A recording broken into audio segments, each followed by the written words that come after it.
اپنے کام کو سنبھالنا کہ ہمارا کام سنبھلا ہوا ہمارے ہاتھوں میں چلے. مولانا الیاس صاحب رحمۃ اللہ علیہ فرماتے تھے کہ اس کام کی ایسی نگرانی کرو جیسے تم اپنی کنواری بیٹی کی کرتے ہو. آدمی کی نگرانی اپنی کنواری بیٹی پر کیسی ہوتی ہے کہ کہیں اس کو کوئی داغ نہ لگ جائے. ایسا اس کام کی فرمایا نگرانی کرو. تو اپنے کو سنبھالتے ہوئے اور اپنے عملے کو سنبھالتے ہوئے اپنے کام کو سنبھالنا ہے کہ ہمارے کام کا نہج بھی بدلنا نہیں چاہیے اور اس کی روح بھی ختم نہیں ہونا چاہیے. اس لیے کہ کام کا اگر نہج بدل جائے گا تو کام کی افادیت ختم ہو جائے گی. مولانا الیاس صاحب رحمۃ اللہ علیہ کا ملفوظ ہے ہمارے محنت میں مخصوص اعمال مخصوص نہج کے ساتھ معید من اللہ ہے. عمل بھی مخصوص ہے اور ان عملوں کے کرنے کا نہج بھی مخصوص ہے. تو مخصوص اعمال مخصوص نہج کے ساتھ معید من اللہ ہے. اس لیے ایک تو نہج بدلنا نہیں چاہیے. جو نہج ہمیں اپنے بڑوں سے ملا ہے وہ کامل اور مکمل ملا ہے اس کی پوری رعایت کے ساتھ اپنی اس محنت کو کریں گے. دوسری بات یہ ہے کہ اس محنت کی روح بھی ختم نہیں ہونی چاہیے. اور محنت کی روح اگر ختم ہو جائے تو محنت ختم ہو جائے گی. کتنا ہی نقل و حرکت دنیا میں ہوتی رہے, روح کا ختم ہونا یہ محنت کا ختم ہونا ہے. اس لیے اندر کی روح ختم نہیں ہونا چاہیے اور ہماری محنت میں رسمیت نہیں آنی چاہیے اور منمانی نہیں آنی چاہیے. اس لیے کہ محنت میں اگر رسمیت آ گئی اور منمانی آ گئی تو کام کی روح ختم ہو جائے گی. اور جب کام کی روح ختم ہوگی تو اس کا سب سے پہلا نقصان یہ ہوگا کہ جو محنت کرنے والوں کو بنایا کرتی تھی وہ بناؤ رک جائے گا. اس لیے کہ یہ محنت دو مقصد کے لیے ہے.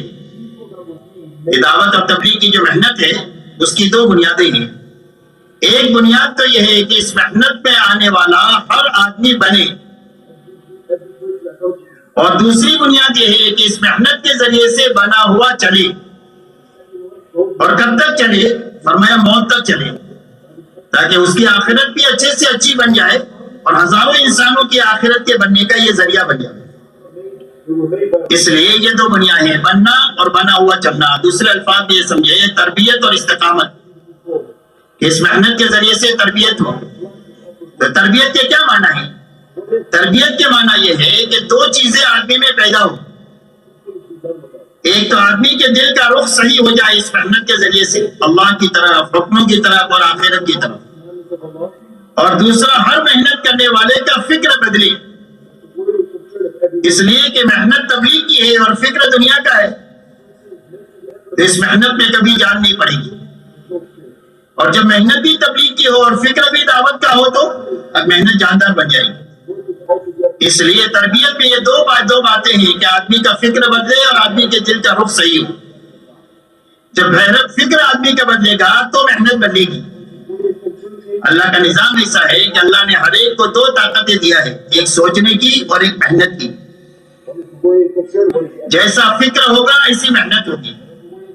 فکر دنیا کا ہے تو تمام تر محنت دنیا کے پیچھے لگے گی. ہم بڑی بکری اللہ کے نام بھی لگ جائے گی جیسے ابھی لگ رہی ہم لوگوں کی.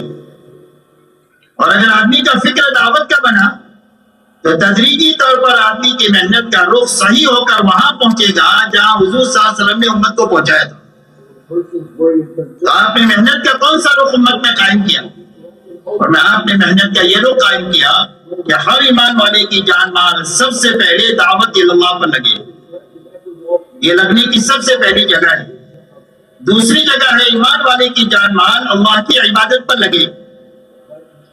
تیسری لگانے کی جگہ اخلاق ہے کہ اخلاق پر جان مال لگے. اور چوتھی لگانے کی جگہ اپنی اور اپنے گھر والوں کی ضرورت ہے کہ میری اور میرے گھر والوں کی ضرورت میں لگے, لیکن بقدر ضرورت لگے, اسراف سے بچ کر لگے.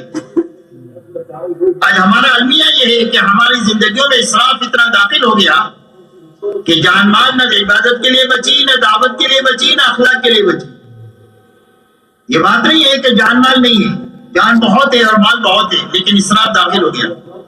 اللہ والے فرماتے ہیں کہ اسراف کی مثال ایسی ہے جیسا کہ آگ کی ہوتی ہے. آگ میں کتنا بھی لکڑی ڈالو سب کو جلا دے گی, اس کا پیٹ بھرے گا ہی نہیں. اور ڈالو تو اور گئے حل بھی مزید اور لاؤ. فرمایا ایسا اسراف ہے. جب زندگی میں اسراف آتا ہے تو پوری جانی مالی طاقت کو کھا لیتے.